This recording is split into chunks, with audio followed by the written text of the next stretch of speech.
నమస్కారం అండి. Welcome back to our channel. ఈ మధ్య కాలంలో సోషల్ మీడియాలో కానీ, బయట కానీ మనం ఎక్కువగా చూస్తున్న పేరు వారాహి అమ్మవారు. ఆషాఢ మాసం రాగానే వారాహి నవరాత్రుల గురించి చాలా వింటున్నాం. అసలు వారాహి అమ్మవారు ఎవరు? ఈ నవరాత్రులను ఇంట్లో ఎలా జరుపుకోవాలి? ఉగ్రదేవత అయిన అమ్మవారిని ఇంట్లో పూజించవచ్చా లేదా? అనే ఎన్నో సందేహాలకు ఈరోజు వీడియోలో మనం చాలా సులభమైన సమాధానాలు తెలుసుకుందాం. సాధారణంగా మనకి సంవత్సరానికి 4 నవరాత్రులు వస్తాయి. అందులో దసరా, వసంత నవరాత్రులు అందరికీ తెలిసినవే. కానీ వారాహి నవరాత్రులు మరియు శ్యామలాదేవి నవరాత్రులు, వీటిని గుప్త నవరాత్రులు అంటారు. అంటే వీటిని ప్రత్యేకంగా రహస్యంగా పూజిస్తారు.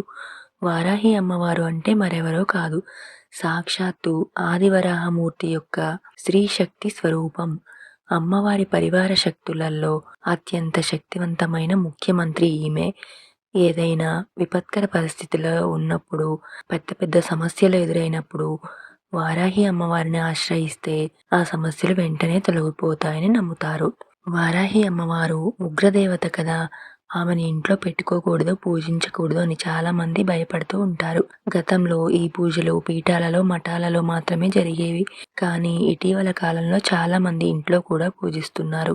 అయితే మనం పెద్ద పెద్ద విగ్రహాలు పెట్టి కఠినమైన నియమాలతో భయపడుతూ పూజ చేయాల్సిన అవసరం లేదు. ఎక్కడైతే భయం ఉంటుందో అక్కడ భక్తి సరిగా నిలవదు. కాబట్టి మనసుకు ఎలాంటి ఆందోళన లేకుండా చాలా సరళంగా, సులభంగా అమ్మవారిని ఎలా పూజించాలో ఇప్పుడు చూద్దాం. ఆషాఢ శుద్ధ పాడ్యమి నుండి నవమి వరకు మొత్తం 9 రోజులు వారాహి నవరాత్రులు జరుపుకుంటారు. వారాహి అమ్మవారి శక్తి రాత్రి వేళల్లో ఎక్కువగా ఉంటుందని చెప్తారు. పగలు అమ్మవారు నిద్రిస్తుందని నమ్మకం కాబట్టి ఈ పూజను రాత్రిపూట చేసుకోవడం చాలా విశేషం. పూజ కోసం పెద్ద విగ్రహాలు, కలశాలు పెట్టాల్సిన అవసరం లేదు. దసరా నవరాత్రులలాగా అఖండ దీపాలు కూడా అక్కర్లేదు.